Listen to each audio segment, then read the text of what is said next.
To perform this work, you will first need to safely raise and support the vehicle, as well as remove the undertrays. For additional assistance with those tasks, please follow the link provided at the end of this video. There are two lower control arms on the Porsche 944 and indicated by the red arrows that attach to the crossmember, frame, and spindle and have a sway bar attached to them.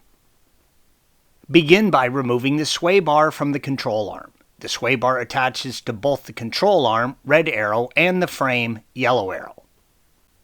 Use a 17mm wrench or socket and remove the single nut on the top of the link, red arrow. The nut sits on top of the link, which is a solid piece, so you do not need to counterhold the link like you do on some systems. There is a washer, red arrow, and a bushing on the top of the control arm. Remove these, noting the orientation of the washer for reinstallation.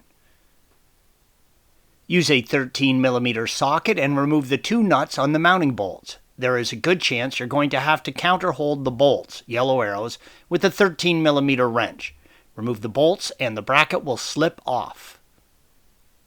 With the top nut removed on both control arms, you should be able to pull the bar and swing it down and out from the control arm, red arrow, and then remove it from the vehicle. The control arm mounts to the spindle, green arrow, the crossmember, red arrow, and the frame, yellow arrow.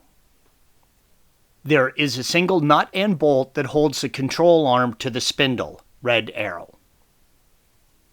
The spindle is held to the control arm ball joint by a 17mm nut and bolt that sits in a groove in the joint.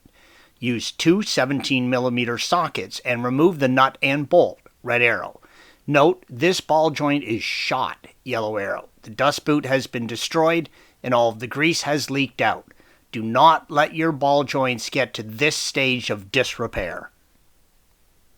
With the nut and bolt removed, you can slide the spindle off the joint.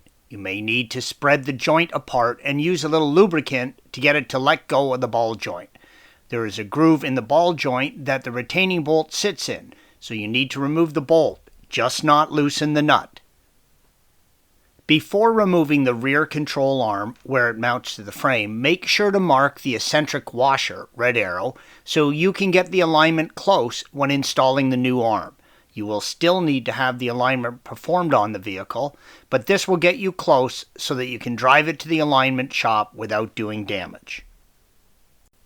Remove the two 17mm bolts holding the rear bushing in place, red arrows.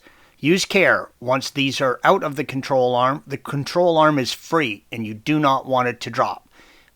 I like to undo the 19mm nut, yellow arrow, while it is still in the vehicle. I find it easier. Slide the bushing off the control arm bolt. The bushing is replaceable separately, yellow arrow, and is available in aftermarket varying degrees of stiffness for increased performance. Installation is the reverse of removal. Thanks for watching. Be sure to subscribe to our channel and check out another video in this series.